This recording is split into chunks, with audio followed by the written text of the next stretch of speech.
Efésios 6, verso 10 até o verso de número 13, a palavra do Senhor. Veja o que diz a Bíblia, a palavra do nosso bom Deus. Efésios, capítulo 6, o verso é o 10 e o verso até o verso 13 também estará na tela. Quanto ao mais, sede fortalecidos no Senhor e na força do seu poder. Revesti-vos de toda a armadura de Deus, para poderdes ficar firmes contra as ciladas do diabo. Porque a nossa luta não é contra o sangue e a carne, e sim contra os principados e potestades, contra os dominadores deste mundo tenebroso, contra as forças espirituais do mal nas regiões celestes. Portanto, tomai toda a armadura de Deus, para que possais resistir no dia mau, e depois de terdes vencido tudo, permanecer inabaláveis. Até o versículo 13, nós lemos aí na palavra do Senhor. Vamos orar mais uma vez. Fale com Deus, converse com o Senhor por um instante.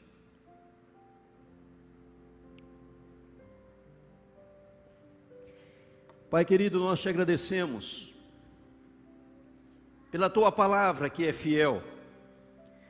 Te agradecemos por ser o nosso Deus. E a tua palavra nos ensina que mesmo que somos infiéis, o Senhor permanece fiel. E é a tua fidelidade que nos quebranta e nos leva a sermos fiéis a ti. E aquele que é fiel ao Senhor herdará a coroa da vida. Será acumulado de bênçãos. Dá-nos, ó Deus, uma vida que honre ao Senhor, que glorifique o nome do Senhor. E obrigado, ó Pai, por esta manhã que estamos reunidos aqui na tua casa, com o desejo de aprender um pouco mais da tua santa, eterna e maravilhosa palavra. Que o Senhor possa falar ao nosso coração, tocar na nossa alma, que o Espírito Santo dirija esse momento, conduza o momento da tua palavra, não só aqui no templo, mas também com as nossas crianças preciosas, adolescentes. Ó Pai, toda a igreja seja agraciada por ti.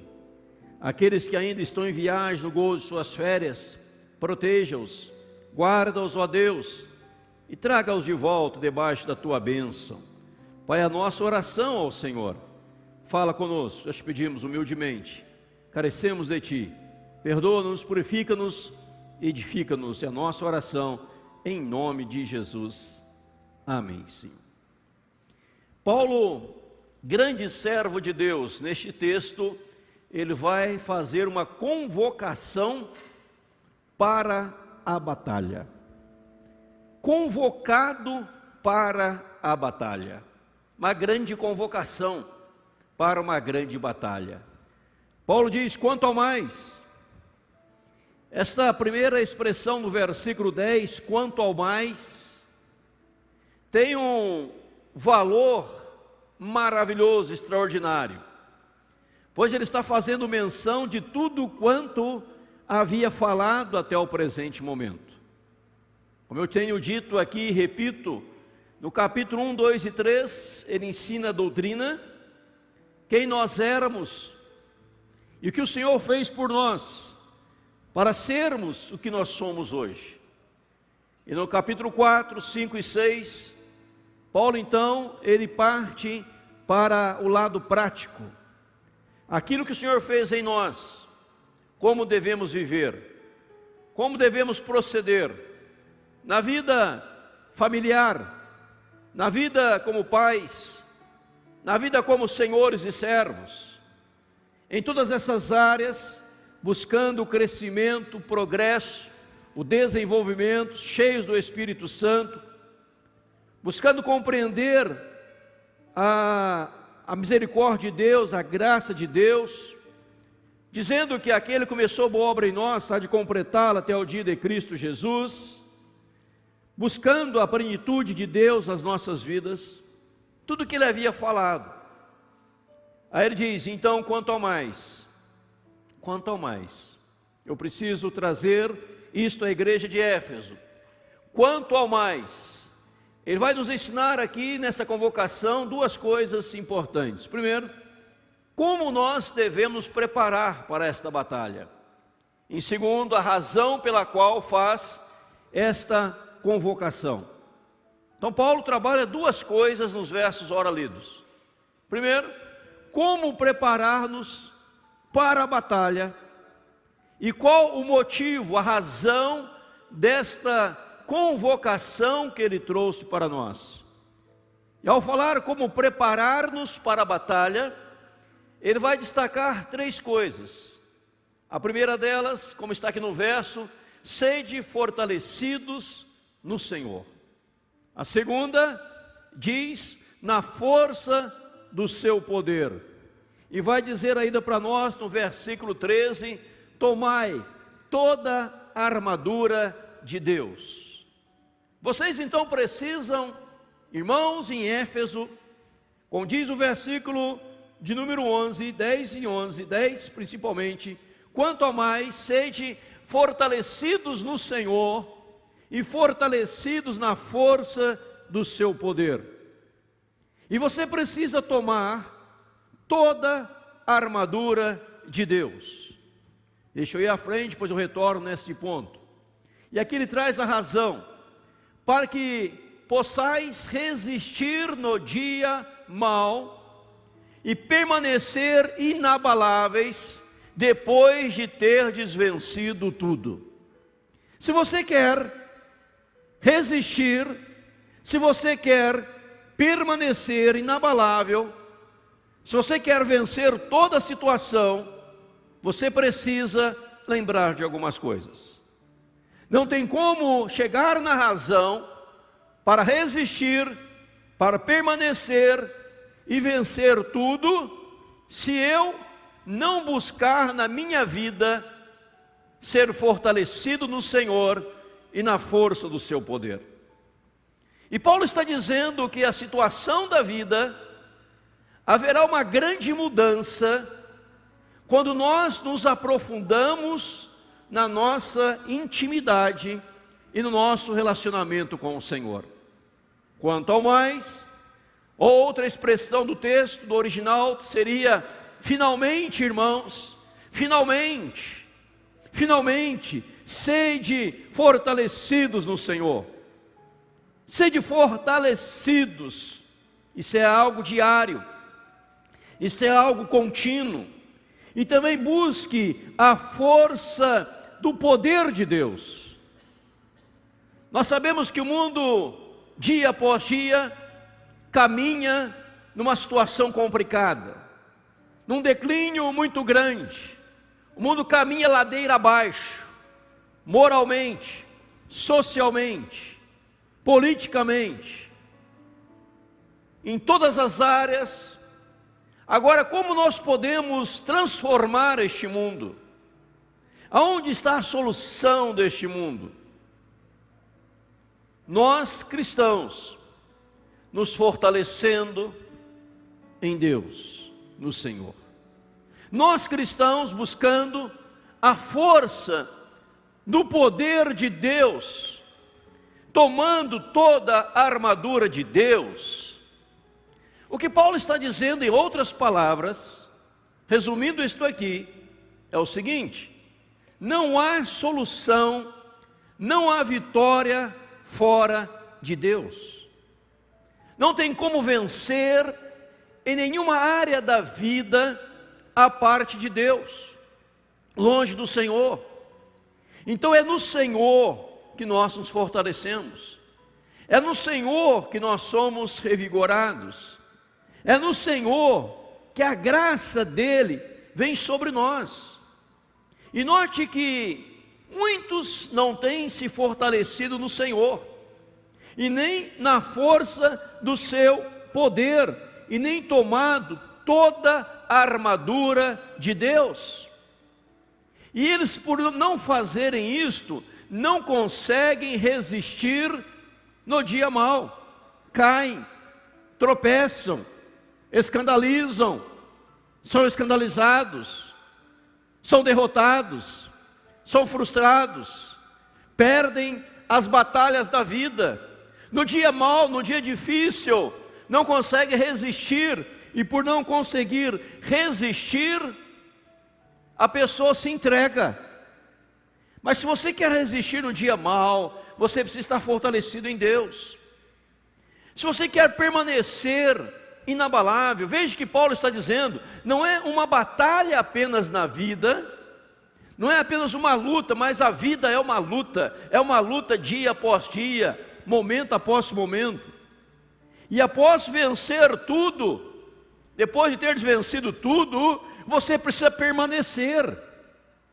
Não adianta ter uma vitória e depois uma derrota, aí mais uma vitória e mais uma derrota.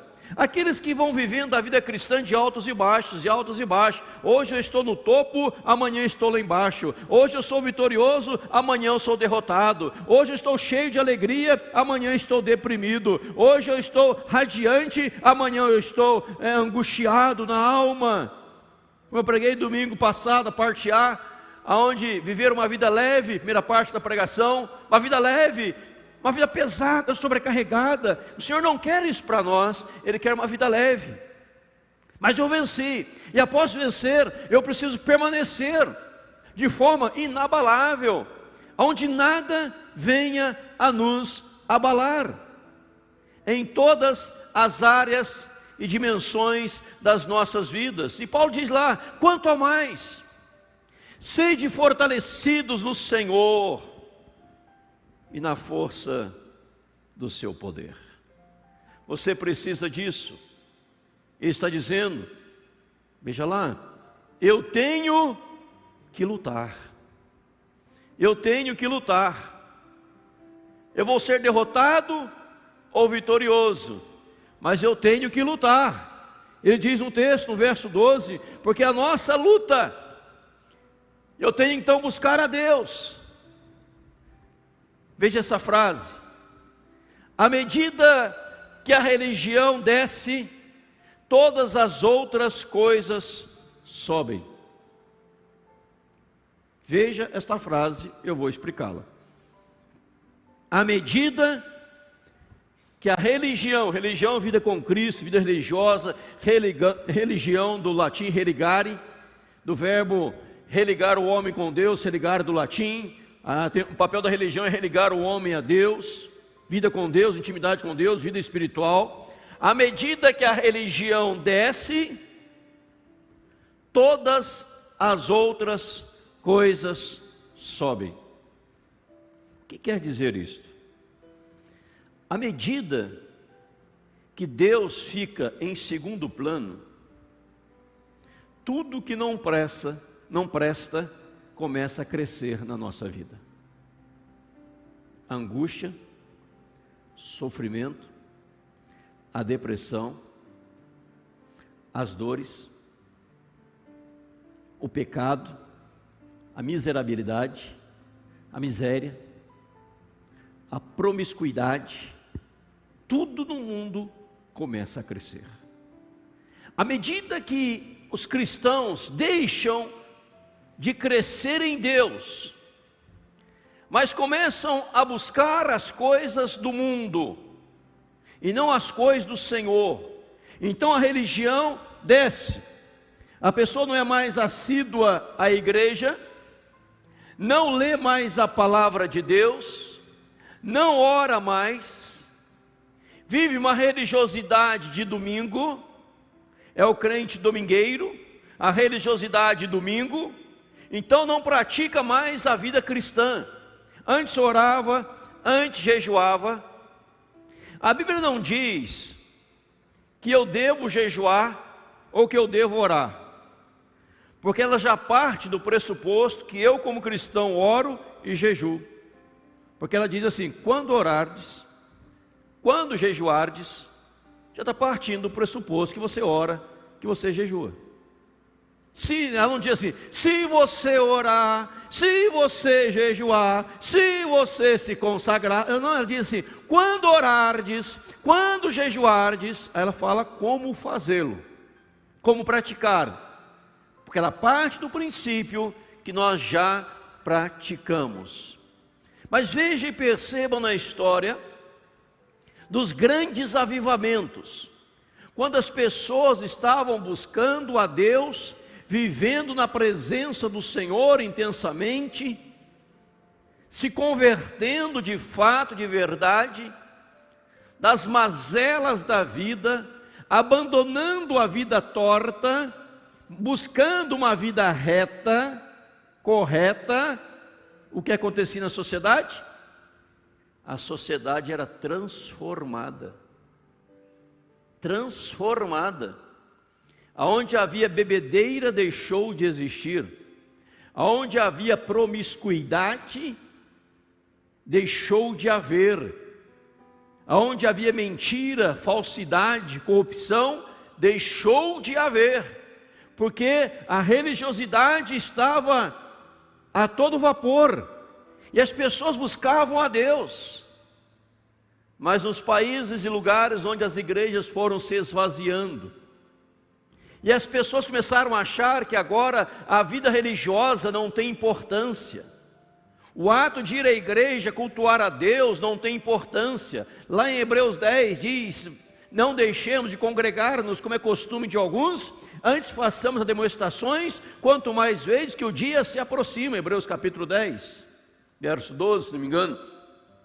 Veja, lá diz que vamos chegar na presença de Deus, livre acesso à presença de Deus, pelo novo e vivo caminho que Ele nos consagrou pelo véu, pelo sangue de Jesus. Aproximemo-nos com sincero coração, coração transformado, a mente lavada, a consciência pura. Aproximemo-nos de Deus e não deixemos de congregar. Mas quando as pessoas deixam de buscar a Deus, deixam de congregar, elas começam a descer espiritualmente e começam a viver as coisas do mundo. Vou falar mais à frente.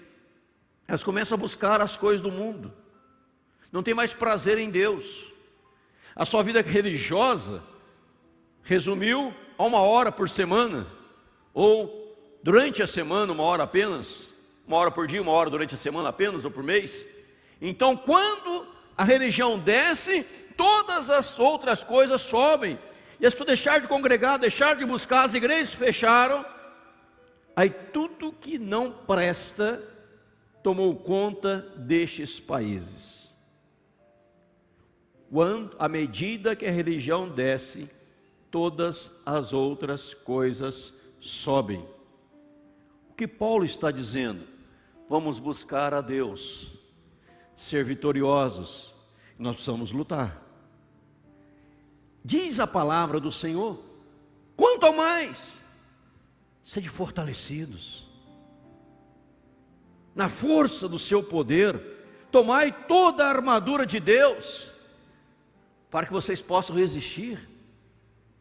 Em outras palavras, traduzindo, a solução para o mundo está na verdadeira palavra de Deus sendo pregada e vivida em nome de Jesus. A solução para o mundo pervertido e conturbado está na proclamação do cristianismo em nome de Jesus.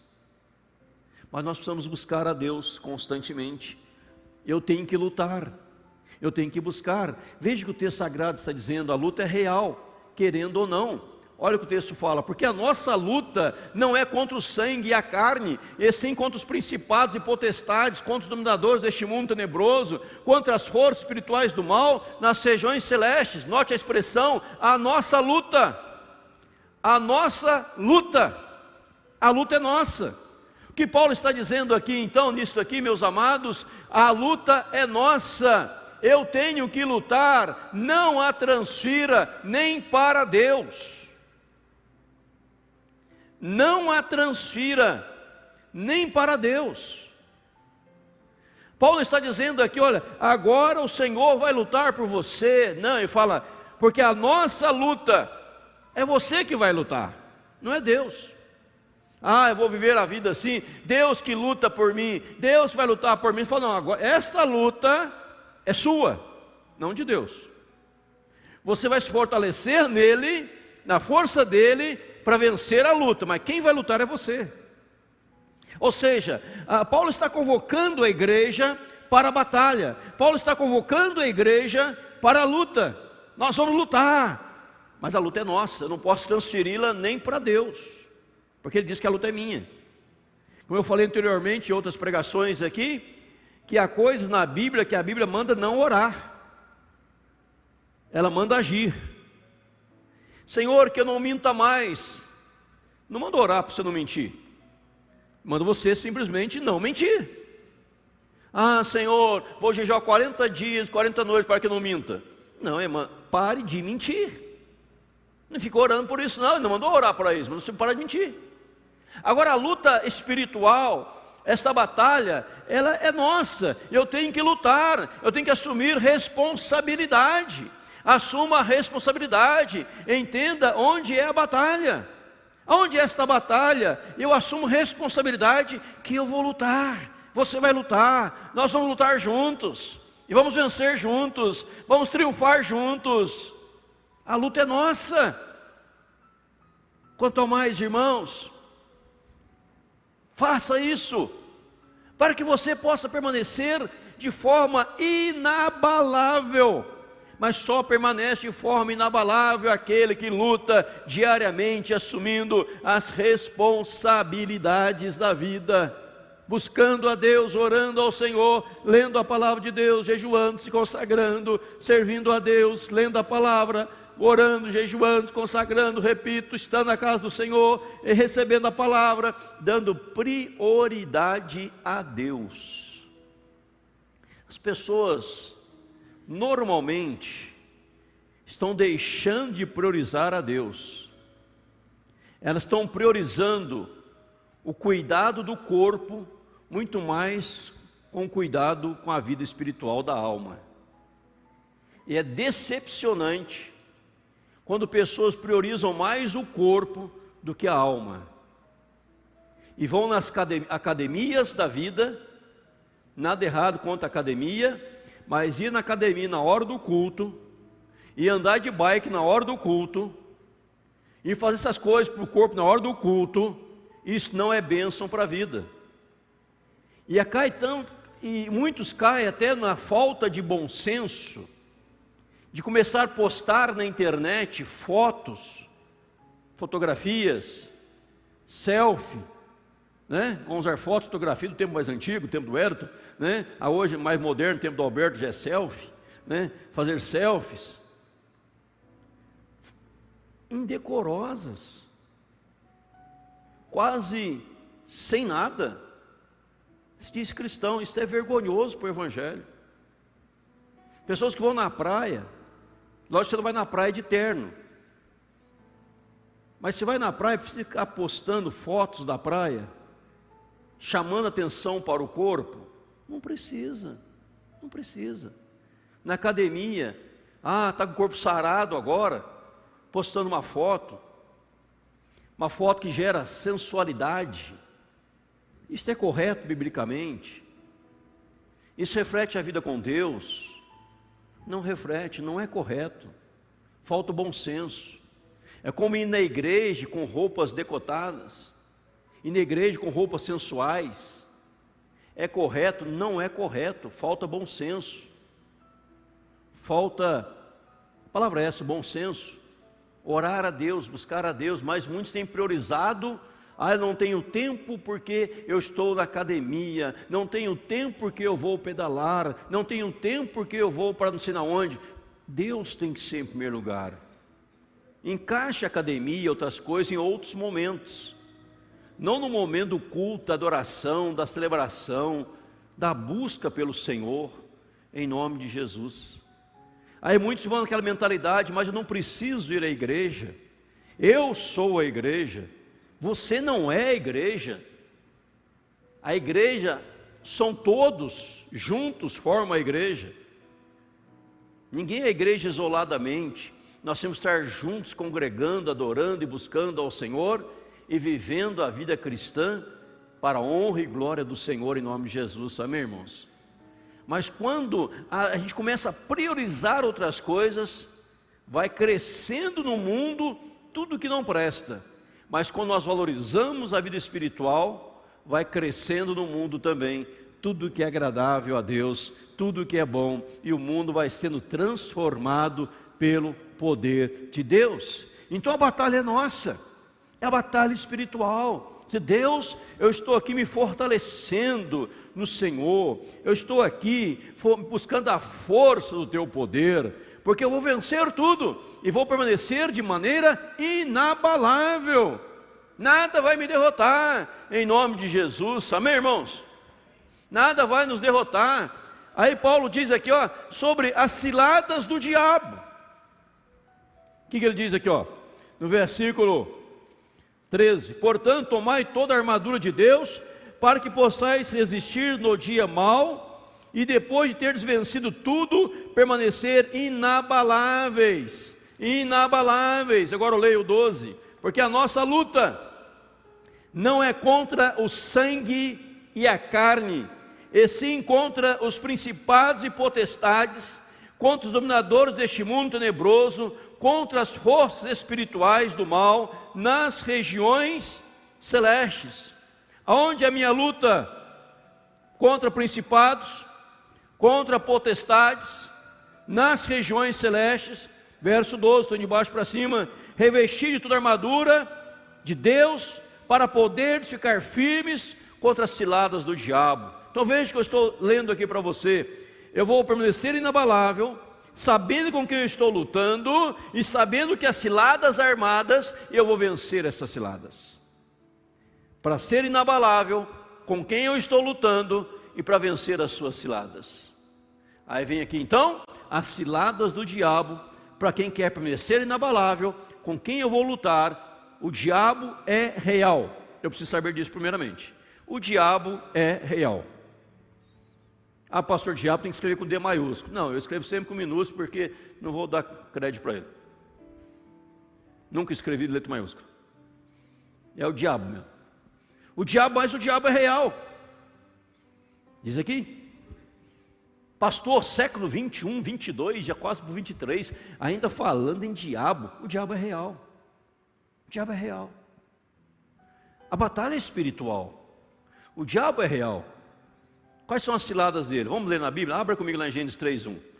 Agora eu vou colocar uns textos aqui para vocês folhearem a Bíblia. Não vou pôr o texto de cor aqui no telão. Você vai folhear a Bíblia comigo. Vários textos que vamos ler a partir de agora. Gênesis 3, verso 1. Olha a cilada do diabo. Começou lá, sabendo que ele é real. Mas sabendo que o diabo é real, antes de ler o texto, eu dizer para você, ele é real, mas ele não é onipresente. Ele não está presente em todo lugar ao mesmo tempo. Quando em Jó, no livro de Jó diz, Deus perguntou para o diabo: de onde vieste? De rodear a terra. Ele não disse, estava em todo lugar. Ele não é onipresente. E só pode estar num lugar só. Mas tem seus demônios que está esparramado pelo mundo inteiro. Ele é real. Quais são as ciladas do diabo? Gênesis 3, verso 1. Mas a serpente, mais sagaz que todos os animais selváticos que o Senhor Deus tinha feito, disse à mulher: é assim que Deus disse: não comereis de toda a árvore do jardim? Respondeu-lhe a mulher: do fruto das árvores do jardim podemos comer, mas o fruto da árvore que está no meio do jardim, disse Deus, dele não comereis, nem tocareis nele, para que não morrais. Então a serpente disse à mulher: é certo que não morrereis, porque Deus sabe que no dia em que dele comerdes, se vos abrirão os olhos, e como Deus sereis conhecedores do bem e do mal. Vendo a mulher que a árvore era boa para se comer, agradável aos olhos, a árvore desejável para dar entendimento, tomou-lhe do fruto e comeu, e deu também ao seu marido, e ele comeu. Qual é a cilada do diabo? Veja como começa a cilada do diabo: questionar a palavra de Deus, colocar em dúvida aquilo que Deus disse. É uma cilada do diabo. Olha o que o diabo diz aqui para a mulher, para Eva: é assim que Deus disse. Ele pergunta: não comereis de toda a árvore do jardim? Deus não disse: não comereis de toda a árvore do jardim. Ele disse ao contrário, que poderiam comer de todas, exceto uma, que é a árvore do conhecimento do bem e do mal. Aí disse ainda, a Eva fala: olha, dele não comereis, nem tocareis nele, para que não morrais. A mulher disse. E o diabo volta e disse: é certo que você não vai morrer, porque se você o fizer, será como Deus. Olha a cilada do diabo, te leva a questionar a palavra de Deus, levar a duvidar daquilo que Deus disse. E neste caso aqui, Eva caiu na cilada do diabo. Eva pecou contra Deus, comeu do fruto proibido e deu ao seu marido, e ele também o comeu. E o diabo começa com a sua cilada, dizendo: olha, isso que você está ouvindo não é bem assim não, porque veja bem, se você praticar, você vai ser como Deus, conhecedor do bem e do mal, então você será como Deus. Adiantando aqui a palavra de hoje, o diabo começa a atiçar Eva para o ego, a ganância. Você vai ser como Deus, e você vai conhecer como Deus. Quantas vezes pessoas caem na cilada do diabo? Deus está orientando, Deus está falando, Deus está instruindo, e o diabo vem no ouvido e fala: não é bem assim não. Esse pastor que está te falando, ele está errado, você que está certo, ele não sabe interpretar a Bíblia, você que sabe, e ele está errado. E você começa a duvidar da palavra do Senhor, textos bíblicos, princípios bíblicos, você começa a dizer: esses princípios hoje são mutáveis, eles mudam, que hoje nós vivemos numa outra sociedade, em outro momento, em outro tempo. Onde já pensou nos dias atuais ficar aí uma discussão, se menino pode ir no banheiro da menina, menina no banheiro do menino, ideologia de gênero nas escolas, liberação do aborto.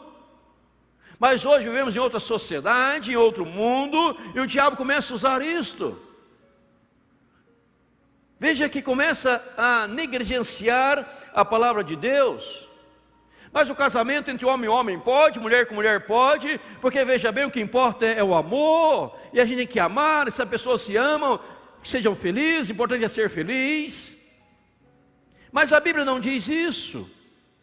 Mas o diabo, na cilada dele, leva a pessoa a entender errado a Bíblia, a compreender errado a Bíblia, a não traduzir corretamente o texto sagrado da palavra poderosa e abençoada de Deus. Cilada do diabo. Pessoas que lêem a Bíblia rápido, de maneira correndo, e lê errado. Tempo atrás, uma entrevista, não sei se vocês viram, alguém cometeu adultério, e ele disse que estava baseado na palavra, que dizia: pega uma mulher e adultera com ela. Não sei se vocês viram isso. E o repórter disse para ele: deixa eu ler o texto. Mas o texto está dizendo uma mulher adúltera. Ele leu: a mulher adultera com ela? Adultera? Nem o sinal sabia ler, o acento sabia ler, tão ignorante era. A mulher é adultera, é uma mulher adúltera, não adultera. Ele é errado e praticou algo errado, achando que Deus estava mandando fazer. Ou seja, a ignorância dessas pessoas. Alguém que estava pregando disse: eu quero pregar hoje sobre o resto. O que é resto? Resto é sobra, é o que não serve. Sobrou é resto. Só que o texto que ele leu falava reto de coração. Ele leu o resto e ficou pregando meia hora sobre o resto. E o texto falava reto. Isso é verdade? Absurdo. Pessoas que dizem pregadores e fundam suas igrejas, só pregam um monte de heresia. E a pessoa fala: não, fulano que falou. O que eu digo para você, o que o pastor Edinaldo, que é o pastor dessa igreja, titular da igreja, pastor sênior, falou, pouco importa. O que importa é o que a Bíblia diz, em nome de Jesus. Minha fala pouco importa. O importante que eu estou falando é bíblico. Mas olha, veja bem, hoje a gente tem que mudar, porque importante é o amor, importante é ser feliz, importante.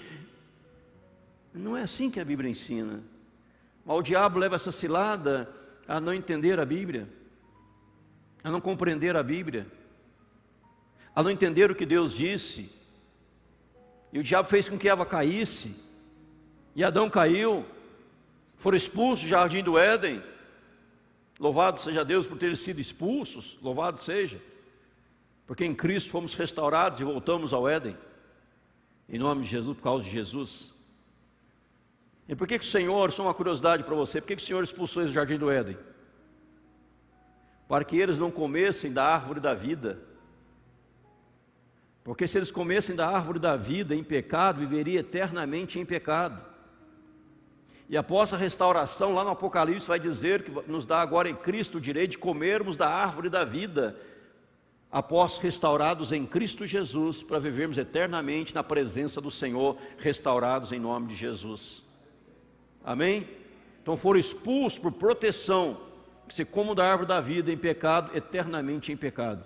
Pessoal, o sacrifício de Jesus, restauração de Jesus, para voltarmos ao jardim do Éden e comermos da árvore da vida. Mas o diabo faz isso, ele começa a cilada. Agora se você não está revestida de Deus, do poder de Deus, você não tem intimidade com Deus, ela aceita qualquer coisa. O que nós precisamos, amados irmãos, concordam comigo? O que nós precisamos como cristãos é conhecermos a Bíblia. Eu não sei tudo ali de cor, evidente, mas qualquer assunto que você perguntar para mim, eu vou dizer para você se está na Bíblia ou não está. Eu posso não lembrar onde está escrito, mas eu sei se está escrito nela ou não está escrito nela, porque eu já li muitas vezes. E nós como cristãos, ninguém é melhor que ninguém, precisamos conhecer a Bíblia, para não ser levados por outros, falando coisas que não estão na Bíblia, não estão na palavra do Senhor, ou interpretando de modo errôneo, falho, a palavra de Deus. Veja comigo lá esses dois textos aqui comigo, por favor. Lucas 22, 31 a 34. Olha a cilada do diabo. Lucas, vamos abrir lá. Você vai folhear a Bíblia comigo, ou seu aplicativo no seu celular. Tem sua Bíblia no seu celular. Você pode abrir o seu aplicativo também. Você de casa, você presente. Lucas 22, 31 a 34. Outra cilada do diabo. Lucas 22, 31 a 34. Simão, Simão, eis que Satanás vos reclamou para vos peneirar como trigo. Eu, porém, roguei por ti para que a tua fé não desfaleça. Tu, pois, quando te converteres, fortalece os teus irmãos. Ele, porém, respondeu: Senhor, estou pronto a ir contigo, tanto para a prisão como para a morte. Mas Jesus lhe disse: afirmo-te, Pedro, que hoje 3 vezes negarás que me conheces, antes que o galo cante. Mateus 26, 33. Aí eu explico. Mateus 26, como está na tela, verso 33. Disse-lhe Pedro: ainda, olha bem, ainda que venhas a ser um tropeço para todos, o que ele fala depois? Nunca o serás para mim. Qual é a cilada? A autossuficiência. Todos podem errar, eu não, eu jamais. Ainda que seja um tropeço para todos, nunca o serás para mim. E em Lucas 22, 31, 34, nós lemos, no verso 33, estou pronto a ir contigo, tanto para a prisão, quanto para a morte. Jesus fala no verso 34, Lucas 22, Pedro, Pedro, tu me negarás 3 vezes, negarás que me conheces, antes que o galo cante. No verso 31, Satanás os reclamou, Satanás vai te usar, ele quer te peneirar como trigo, Pedro. O que era para Pedro fazer, irmãos? Cair de joelhos, e Senhor, não deixe eu fazer isto. Eu quero me fortalecer no Senhor, na força do teu poder. Depender de mim, eu vou negar, sim, é verdade. Mas Deus, eu quero vou buscar agora o enchimento do Espírito Santo. Eu vou entrar nessa luta. Vou me encher do Espírito Santo. Paulo fala: o bem que eu quero não faço, o mal que eu não quero eu começo a fazê-lo. Então eu vou, aí fala: desventurado homem que sou, quem me livrará do corpo dessa morte, dessa carne? Aí ele fala: graças a Deus por Jesus Cristo nosso Senhor. Graças a Deus por Jesus. Então era para Pedro cair de joelhos e falar: Senhor, não deixa que eu cometa isto, me dê força, Senhor, me dê forças. Ele fala: não, Senhor, o negócio é o seguinte, todo mundo pode errar, eu não, ó, eu sou Pedro, Senhor. O senhor não me conhece? Eu sou Pedro, sou Pedro, sou o Pedrão. Todo mundo pode cair, eu não. E Paulo fala: se alguém pensa que está em pé, veja que não caia.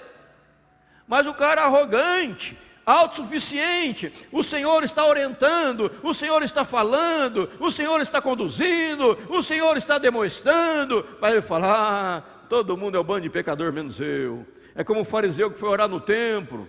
Ele diz: Senhor, graças te dou, oh aleluia, porque não sou como os demais homens, nem como este pecador orando aqui do meu lado, porque eu sou tal. Lembra da Bíblia, né? Autossuficiência, cilada do diabo. Eu não preciso de orientação, eu não preciso de condução, eu me conduzo.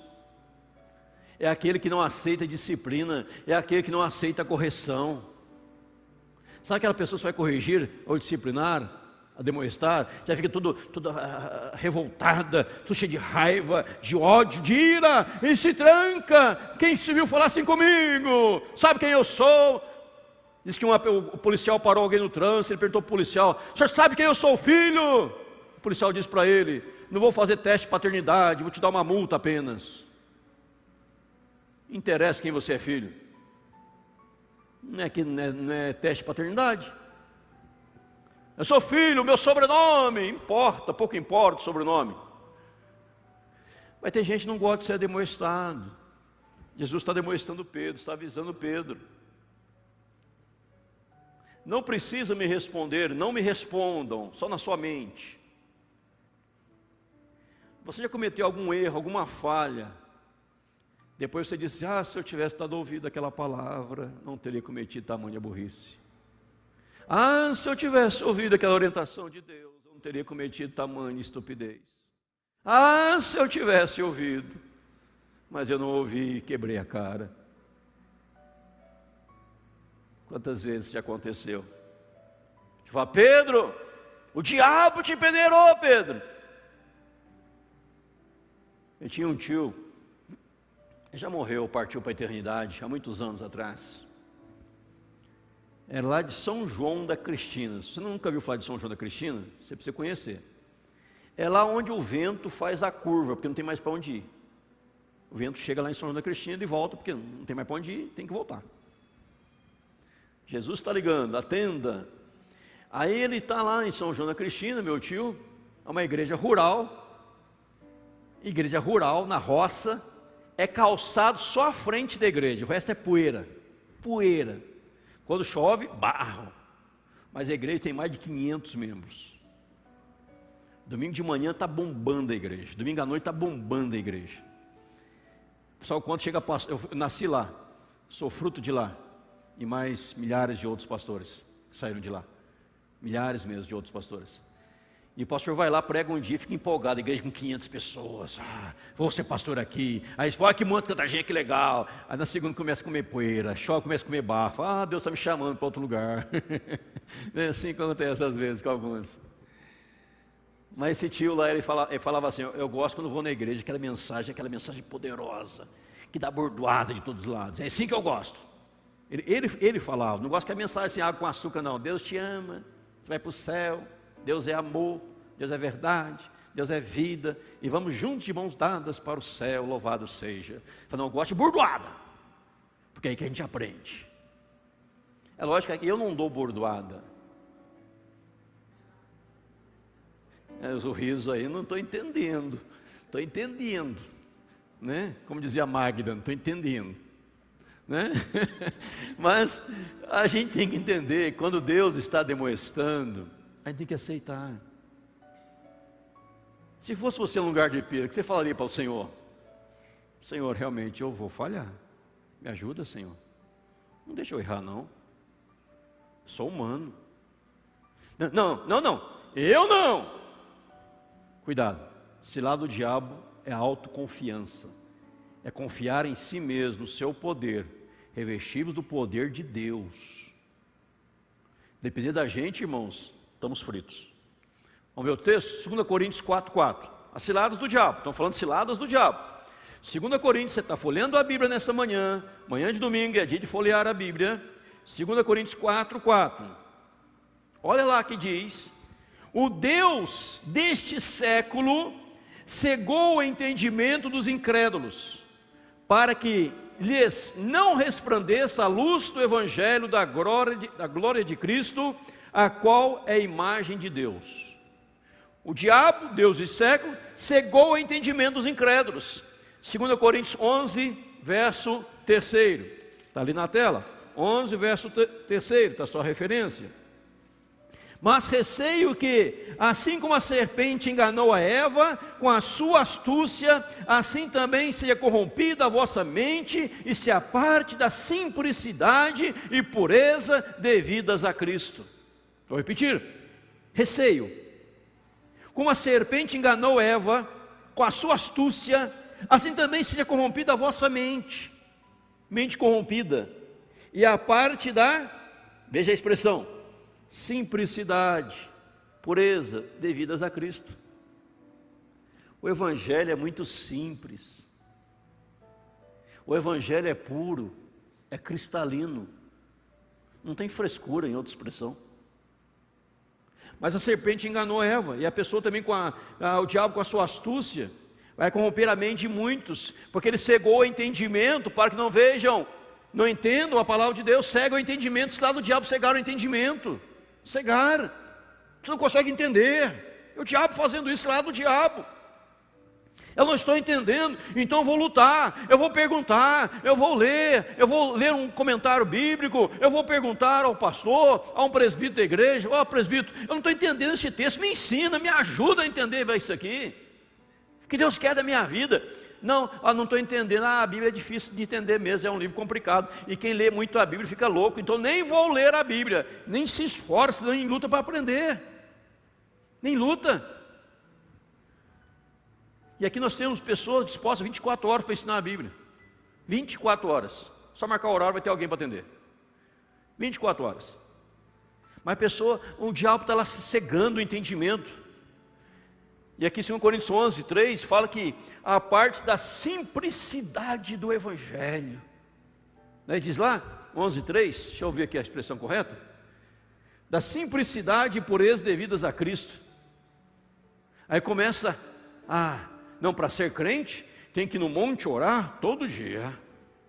Ser crente, tem que cair na roleta santa, ficar girando a giratória santa. Ser crente é a unção da lagartixa, tem que subir das paredes para dizer que é crente. É o dente de ouro, lembra do dente de ouro? Recebeu na época? Não. É o tombo santo. Orou, caiu. O pastor joga o paletó, a pessoa cai. Aí começa aquele evangelho pesado, carregado, cheio de exigências. Simplicidade do evangelho. Amar a Deus, amar as pessoas, servir a comunidade. Simplicidade do evangelho. Todo ser humano é pecador. Reconheça que é pecador, aceite a Jesus, receba o perdão de Jesus, viva a vida cristã. Simplicidade do evangelho. Vai ter gente que complica tanto o evangelho, é tão difícil ser crente. Não é difícil, é fácil. Mas o diabo vem trazendo complicações. Veja esses outros textos. 1 Timóteo 4:1. Aqui trabalha um assunto muito forte. 1 Timóteo 4:1. Perdão. 1 Timóteo 4:1 inicialmente. Veja lá o que diz e os demais textos.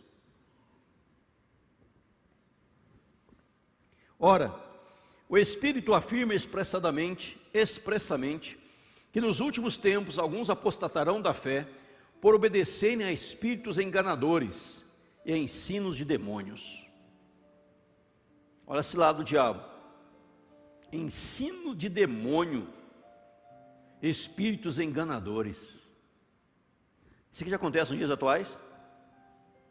As seitas, as heresias. Ora, o Espírito afirma expressamente que nos últimos tempos alguns apostatarão da fé por obedecer a espíritos enganadores e ensinos de demônios. Eu criei agora no cosmo. Eu criei agora, como é que é aquele negócio que a pessoa fica sentada assim, fica... Como é que chama aquilo? Está fazendo. Bigode. Meditação transcendental. Mas tem outro nome, não tem?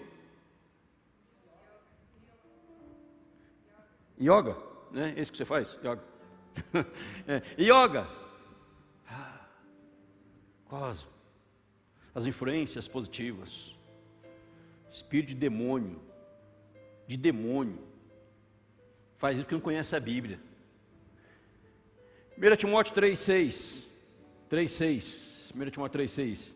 Não seja neófito, para não suceder que se ensoberbeça, incorra na condenação do diabo.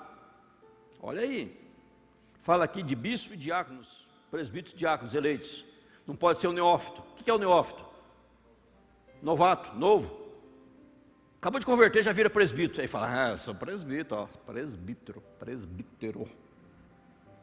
presbítero, estou num grau mais elevado de santidade.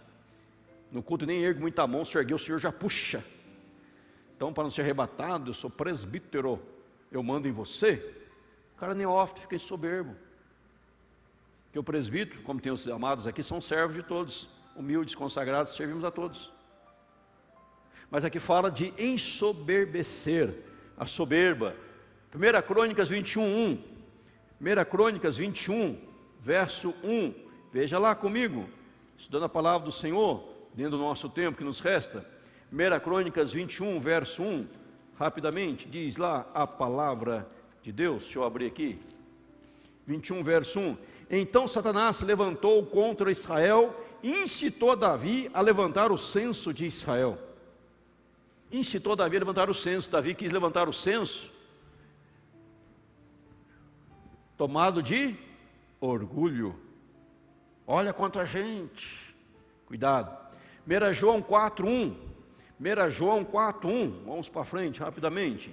1 João 4:1 diz lá: amados, não dei crédito a qualquer espírito, antes provai os espíritos se procedem de Deus, porque muitos falsos profetas têm saído pelo mundo fora. Provai os espíritos se procede de Deus, não dei crédito a qualquer espírito. Irmão, tem para você uma profecia, aleluia, que isso, está na Bíblia? Se não está, cai fora, não quero nem saber. Tem essa coragem, essa ousadia? Pastor, eu vou lá em tal lugar porque tem uma mulher lá que revela tudo o que a gente precisa. Vai ler a Bíblia, miserável. Mateus 24,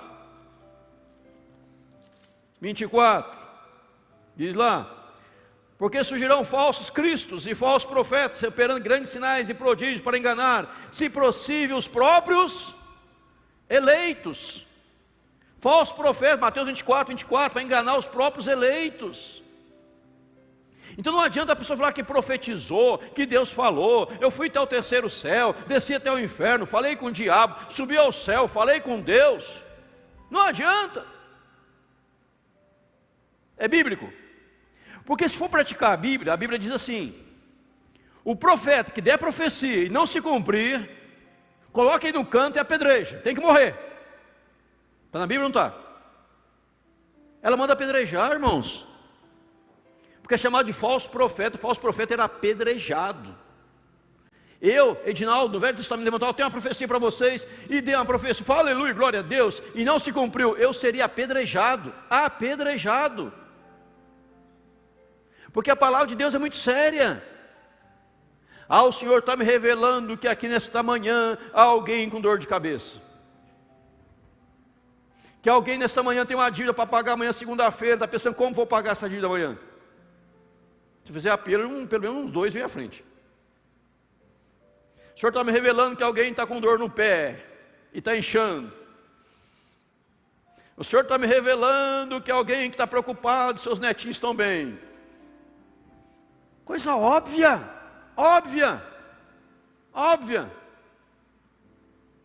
Agora tem que ver se é bíblico.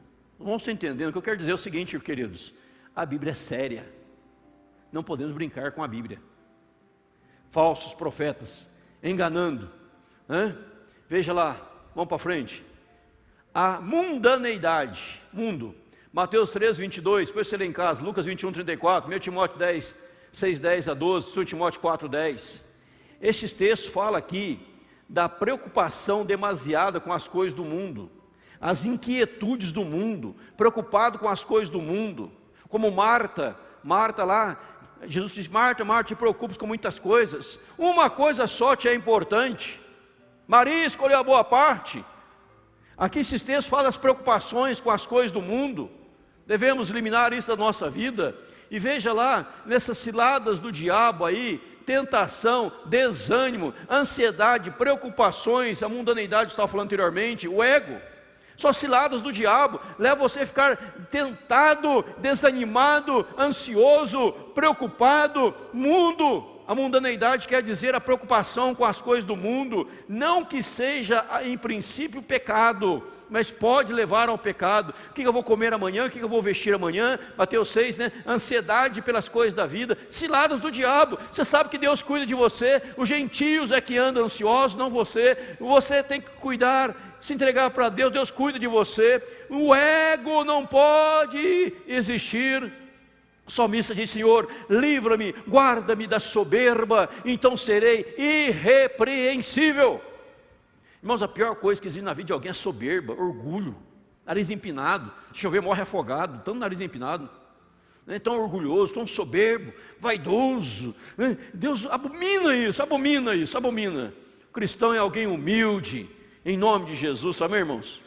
Humilde, consagrado. Então veja as coisas difíceis aqui. Olha, 3 textos para você. Hebreus 4, 14, 16. Tendo, pois, a Jesus, o Filho de Deus, como grande sumo sacerdote que penetrou os céus, conservemos firme a nossa confissão, porque não temos sumo sacerdote que não possa compadecer-se das nossas fraquezas. Antes foi ele tentado em todas as coisas a nossa semelhança, mas sem pecado. Acheguemo-nos, portanto, confiadamente junto ao trono da graça, a fim de recebermos misericórdia e acharmos graça para socorro em ocasião oportuna. Filhinhos, vós sois de Deus e tendes vencido os falsos profetas, porque maior é aquele que está em vós do que aquele que está no mundo. Sabemos que todo aquele que é nascido de Deus não vive em pecado, antes aquele que nasceu de Deus o guarda, e o maligno não lhe toca. Sabemos que somos de Deus e que o mundo inteiro jaz no maligno. O diabo não tem poder sobre você, então se fortaleça no poder de Deus, se fortaleça na unção de Deus, busque a direção de Deus para a sua vida, pois a solução para o mundo está em vivermos o verdadeiro evangelho. E Paulo aqui fala, e eu concluo com essa palavra: quanto ao mais, sede fortalecido no Senhor na força do seu poder, revestido de toda a armadura de Deus, para poder ficar firmes contra as ciladas do diabo, porque a nossa luta não é contra o sangue, contra pessoas, e a carne, contra a gente, mas sim contra os principados e potestades, contra os dominadores deste mundo tenebroso, contra as forças espirituais do mal nas regiões celestes. Portanto, a luta é espiritual. Tomai toda a armadura de Deus, para que possais resistir no dia mau, e depois de teres vencido tudo, permanecer inabaláveis. E a partir do verso 14, ele vai falar qual é a armadura de Deus. Qual é essa armadura que nós vamos nos revestir? Ele vai falar lá para frente. Então vamos fazer isso, irmãos, viver a vida espiritual e vencer nos dias maus e permanecermos inabaláveis para a glória de Deus em nome de Jesus. O mundo muda se nós vivermos o verdadeiro evangelho. Ganharmos novas almas, novas vidas para o Senhor, multiplicando o número de cristãos, o mundo vai sendo transformado pelo poder de Deus. Que Deus nos abençoe nesta palavra, em nome de Jesus. Amém? Vamos ficar em pé para nós orarmos? Vamos ficar em pé para nós orarmos ao Senhor nosso Deus. Faça sua oração, agradeça a Deus. Agradeça a Deus. Pode se posicionar os músicos? Faça uma oração, agradeça a Deus. Vamos cantar a bênção? Aí encerramos com ela? Ok. Faça sua oração ao Senhor. Ore a Deus, enquanto cantamos, depois eu vou orar e dar a benção. Aleluia, Jesus.